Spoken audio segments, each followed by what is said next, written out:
All right, we want to head to Israel on the ground. I just want to reiterate, this is a huge moment in that President Donald Trump has authorized and the U.S. military has just pulled off strikes inside Iran at 3 different nuclear sites, Fordo, Natanz, and Esfahan. The word coming from President Trump's Truth Social that the bombers were outside of Iranian airspace, that the payload of bombs was dropped on the primary site, Fordo. As you look at the map there, I want to go live on the ground to Trey Yingst, chief foreign correspondent, about reaction there on the ground, what the Israelis are saying, plus what you think this fallout may be.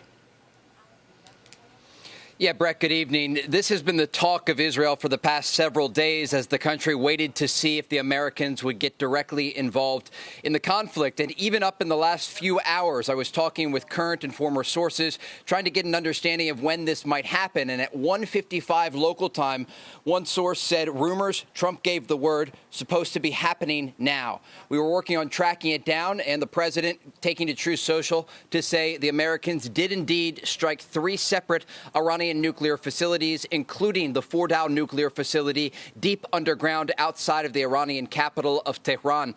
The bottom line here is that people are talking about enrichment. They understand that this decision was made because the Iranians were increasing their uranium enrichment capabilities and increasing the purity closer and closer to weapons-grade material. And the concern was that the Iranian regime was just weeks away from being able to build a nuclear bomb. We've seen over the past 9 days, the country has the ability to strike major population centers here in Israel with ballistic missiles. So you can imagine that having a nuclear warhead that could ultimately be attached to a ballistic missile would clearly be a direct threat to the Jewish state. And that was why the Israelis said that they made the decision to start these strikes against Iranian nuclear facilities and against top IRGC officials. And clearly tonight, President Trump ordering these strikes against the Iranian regime's nuclear program because there was no off-ramp for diplomacy at this point. There was that 60-day window that President Trump gave the Iranians to come to the table, 5 rounds of conversations, most of them taking place in Oman, with Steve Witkoff, President Trump's Middle East envoy, other top American officials meeting directly and indirectly with their Iranian counterparts, but the Iranians did not want to finish a deal. And ultimately, the decision was made by Israel to launch this operation that has led to a war developing between the two countries. And then again, tonight, the Americans getting directly involved, launching these strikes with those bombers over Iranian territory. We will certainly learn more information as daylight comes tomorrow in the region. But the bottom line here is that a decision was made that will change the reality of the current war between Israel and Iran and possibly create a scenario where the Iranians really have no other option than to give in, because the president has hit them so hard with these strikes, and the Israelis are continuing to take out their top military leadership, that the country is in a state of disarray.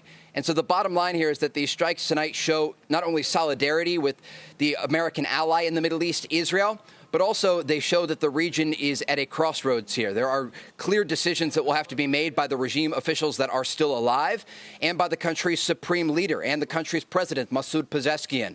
And so certainly more hours ahead, we'll learn that information. But again, the bottom line tonight is that the decision was made by President Trump to take out, in effect, these nuclear facilities that the Iranians were using to enrich uranium closer and closer to weapons-grade material. You might remember back during the nuclear deal that President Trump pulled out of in 2018, the Iranians were enriching uranium at 3.67%.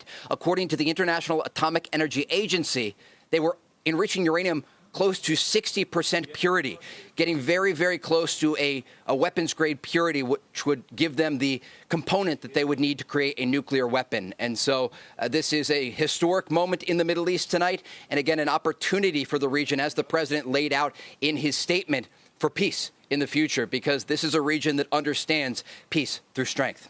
Brett. Yes, that's definitely true. Trey, stand by. Hey, Sean Hannity here. Hey, click here to subscribe to Fox News YouTube page and catch our hottest interviews and most compelling analysis. You will not get it anywhere else.